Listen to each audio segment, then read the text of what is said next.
Ian Genesis. Ian Genesis is very famous on Zambian Facebook because he's one of these false prophets that for many, many years, he would come on social media and predict outcomes of elections, and he was never right. He was always wrong. I don't know where he has a church, but he's got some church somewhere with a cluster of Bwanzi followers that literally eat from the palm of his hand.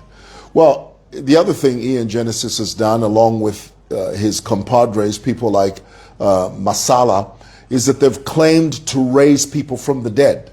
They have claimed to lay hands on people and say they came back to life. That's not true. That's a total lie.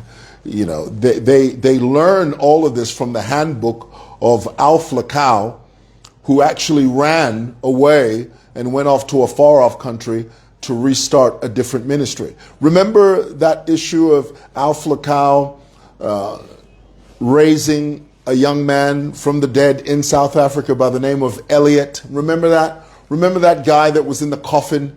Who takes a coffin to the church for the pastor to pray? The only time a coffin makes it to the church is when there's a funeral. Let's be clear. But these false prophets, they stage manage all of this rubbish, and they feed it to you, the masses, and out of 10, 7 people will drink it and believe it. So there's a story of false prophet Alpha Cow. I think he's from the Congo. Brother looks like a gecko. I mean, he's got that skin lightening cream chemical engineer thing down pat. Preaches with a fake gold microphone. Well, this guy, a few years ago in South Africa, claimed that he had raised a young man from the dead, a young man by the name of Elliot. It was a very famous video. Everybody saw it.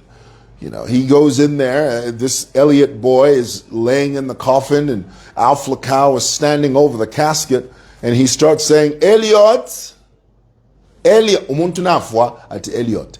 Elliot. He lays hands on him, poof, Elliot sits up. The whole congregation erupts in applause and a crescendo of applause. Blind followers, Dwanzi sheep. Oh, you are like sheep that have gone astray, Jesus said. And this Elliot sits at the front. He sits on the front row pew of the church. Alpha Cow, fake and false prophet, Alpha Cow instructs one of his aides, feed Elliot. He's sitting there, front row seat, he's chewing food and he's looking around like a lost puppy. He's just looking, oh, what's going on here? All staged. Total nonsense. So the reason I said all of that to say this, Ian Genesis, which, let's be clear, that's not his real name. That's not his government name, because I keep telling you, come in, I keep telling you, all false prophets do this. They all do this. Over here, my dear. They all do this. Thank you. Thank you. They give themselves these fake names. Major One, Ian Genesis. Genesis from where? Which province? Which chief? Ulupwa Genesis. And you are Zambian. That's nonsense. The reason they do that is because they create a falsified facade around their persona by creating a name that sounds mysterious. You know, when they give themselves the name Major One. Oh, Major One. Well, Major One, that's not his real name. That false prophet from Malawi, Shefard Bushiri, that's not even his name. Shefard is not his first name. Bushiri is not his last name. His real name is Chipiliro Gama. Same thing with this Nigerian false prophet, Seer Zero. This despot, this bottom feeder, this leech, this moocher, this product of a deranged mind. You call him Seer something. I call him Seer Zero. His real name is Andrew Ejimadu. They don't like using their real names because if you type in their real name, Google is going to spit up all kinds of mess that they've been involved in. But when you type the name that they give themselves, the name that they bestow upon themselves, the only thing that pops up is what they have created online. You must understand this. It's a con game. It's a hustle. Do you understand what I'm saying? It's a hustle. They're trying to hoodwink you. They're trying to bamboozle you. They're trying to pull the wool over your eyes. They're trying to make you see what you're not supposed to see. They're trying to make you see what's not there. Oh, we're going to call them out. But my point is, I find it repugnant. Nay, I find it reprehensible that the vast majority of the Zambian online public don't call these guys out. Many of you, when you hear Ian Genesis's false doctrine, you applaud it. When you hear Siame's false doctrine, you applaud it. You're not supposed to do that. You're supposed to call them out on it. So let's begin with Ian Genesis. Now, before I get into that, let me just very clearly say, marriage is difficult in and of itself.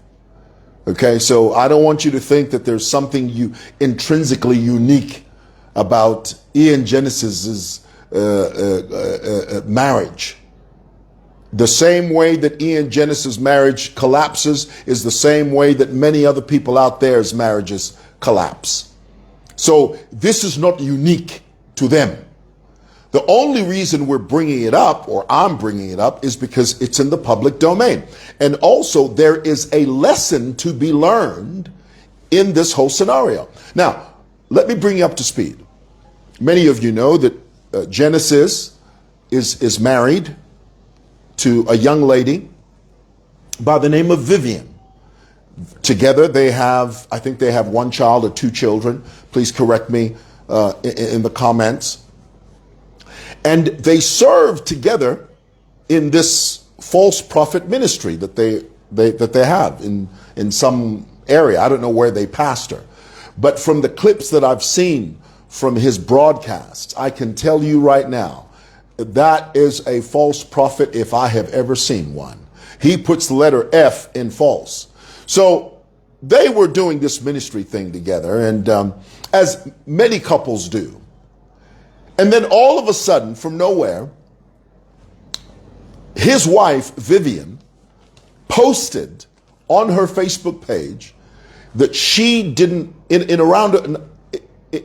a sort of a roundabout way, she said, I don't want to be in this marriage anymore. And she cited, and I quote, behavioral patterns mirrored from parents. Basically, she was saying that the reason I want to leave this man is because I have seen the behavior patterns in him that he mirrors from his parents. And I don't want to be a part of this. But the truth is, and I'm going to tell you the truth. I want you to type in the comments. Tell us the truth. Oh, I know this stuff like the back of my mind. I know this stuff like the back of my mind. Anytime you hear these false prophets, these so-called prophetesses, when they talk like this, if you don't come from a background that understands Pentecostal prophetic church ministry, you won't be able to decipher and read between the lines. But if you know all of that, when she says things like this, honey, we know exactly what she's trying to say. We know exactly what she means. Go ahead and tell me in the comments, say, Mr. Mwewa, tell us the truth. I'm going to tell you the truth. Not because I want to out them, not because I want to embarrass them, not because I want to shame them, Not because I want to paint them in a bad light.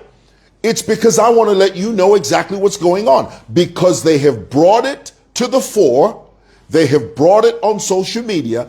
It deserves to be explained. And I'm going to explain it to you. The very first thing that is wrong in this relationship, in as far as ministry is concerned.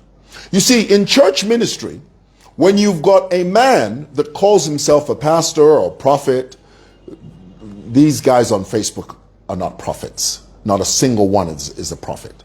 Any young boy that you see, he's 21 years old and he says, I've got spiritual sons.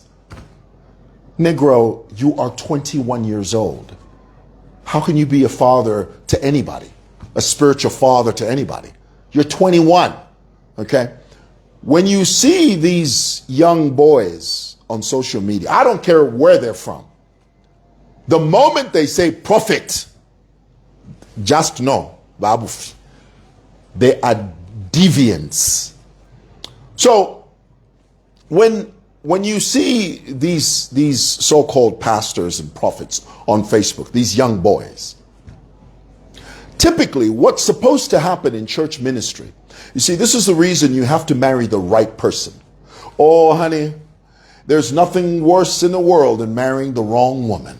Woo! You marry the wrong woman, you're not going to have peace in your house. You marry the wrong woman, every time you get off work, you're going to dread going back to your house because of that woman that's in your home. When you haven't married the right woman, you would rather sleep in a bed with the devil than to go home to a bad woman. Woo! That's heavy there, boy, but it's the truth. What typically happens, and this is why it's important to marry the right woman. Are we good? Tell me we're good. Oh, my goodness.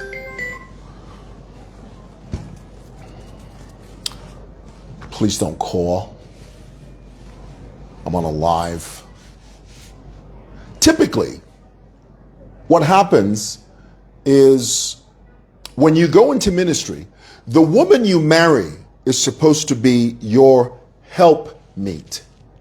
That's Old Testament language, okay? In other words, your helpmate. Someone that helps you in your ministry.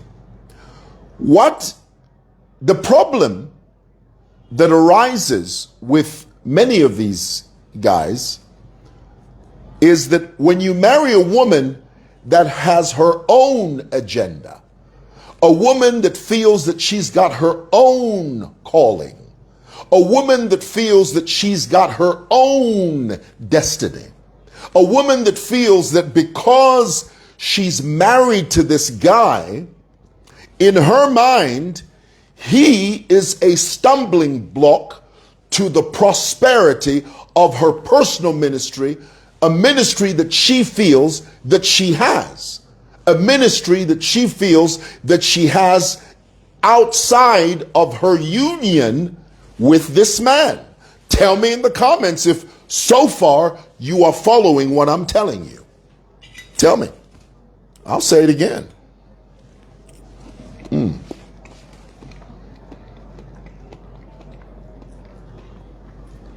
It's a big deal.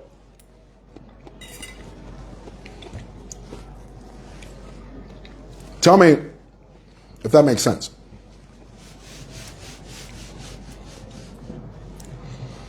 When you marry a woman, especially in ministry,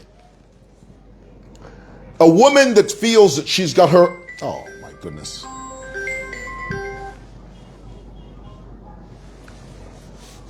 Sense, okay. Especially a woman that feels that she's got her own path, her own destiny. Well, how do you know this? If you go to Vivian's page, you will see she calls herself Prophetess Vivian Genesis. After she posted that she basically, she's in a marriage that's fraught, that's full of behavioral patterns that mirror Ian Genesis's divorced parents, and basically she doesn't want to be a part of this. When you go to her Facebook page, she presents herself as a prophetess. She doesn't present herself as a helpmate to Ian. She presents herself as, well, I'm a prophetess. In my own right, I'm a prophetess. That's a red flag. That's a very big, bright red flag. What that means is that in her mind and in her heart, she wants her own path. The other reason that I know this is if you look at one of her posts, she quotes Joshua chapter 1, verse 5. She says, no man shall stand in the way of your success. I mean, she quoted that. That's on her post. So all of these elements put together, we can safely deduce, and I know this because I know church Pentecostal politics. I know it like the back of my hand. Whenever you have a woman that talks like that, she's trying to find a way of charting her own path. The third reason I know this is because if truly she didn't want to start her own ministry, if she didn't want to go on her own path, she would not have brought this out on social media. She would have lived a quiet life. But because she knows that at some stage after the separation and after the divorce, you're going to be hearing about her. She'll start posting, no, I'm ministering at such and such church. I'll be in Johannesburg. I'll be conducting a miracle service. She knows that if she doesn't announce that I want to separate from this man, if she doesn't do it, and then later on you start seeing her advertising, no, I'm speaking at the, people are going to ask, Iwe, aren't you Ian Genesis's wife? And then she'll have the added burden of having to explain, no, and then if she does it that way, people are going, no, so she doesn't want to deal with that. So in her mind, the best way is to announce that my marriage has collapsed. The best way is to announce that her marriage is not going to work. So that later on, when you hear that she's holding a miracle service somewhere, it makes sense to you. You'll say, oh, anyway. So it means she started her own ministry. The problem with Ian Genesis's wife is that she wants to start her own ministry outside of him. I mean, that's the issue here. And unfortunately, it's played out in public. I mean, Ian Genesis, in response to his wife's post, of course, he's apologized for it. He said, look, I'm sorry for reacting to my wife's post. You know, he said something like, no, even that phone you're using, I'm the one who bought that phone. There's nothing worse than a couple fighting on social media. Oh, that's the ugliest thing I've ever seen in my life. That is so ugly, it's reprehensible. But you see, these types of chaps, these characters, Vivian Genesis, the reason she's doing this is because she's trying to secure her future. She's trying to say, look, I want to publicly disattach myself from this guy because I've got my own calling. I've got my own ministry. I've got my own path, which means he married the wrong girl. You know, you pastors, you young pastors, when you marry the wrong, when you marry the wrong woman, you're gonna live in a world of hurt. You're gonna go through hell. You are. So walk slowly. Be careful. with the women that you call your partner and eventually your wife. Because if you marry the wrong woman, she will cause you a variety of damage. So much so that it'll be very difficult for you to recover from that. I'm not saying it's impossible. I'm just saying it's a lot of hard work. So from the get-go, from the jump, you have to be sure that the woman you're marrying is the right one. Ian Genesis married the wrong girl. That's just the truth. All righty. Now, does he have any role to play in the collapses of his marriage? Absolutely. Yeah. He has a role to play. The things that she's brought out are legitimate complaints. You know, I mean, from her point of view, you know, he's got stuff to deal with. He's got things that he has to work on, you know. But from my point of view, the biggest issue here is that she wants her own ministry. She doesn't want to serve under him. She doesn't want to be a helpmate.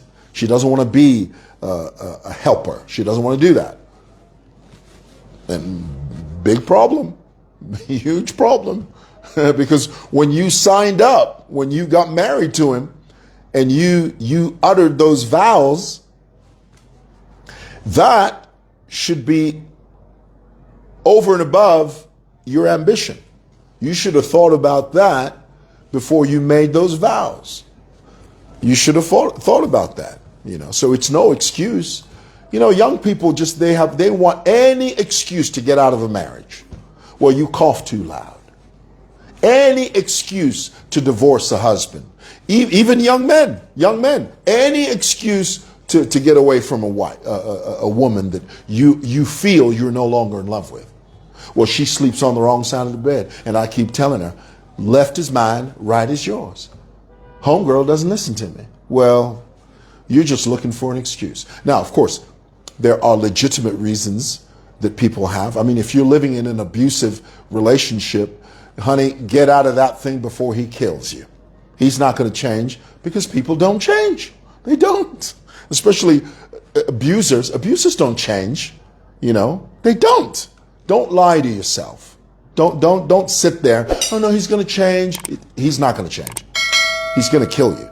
So get out of that relationship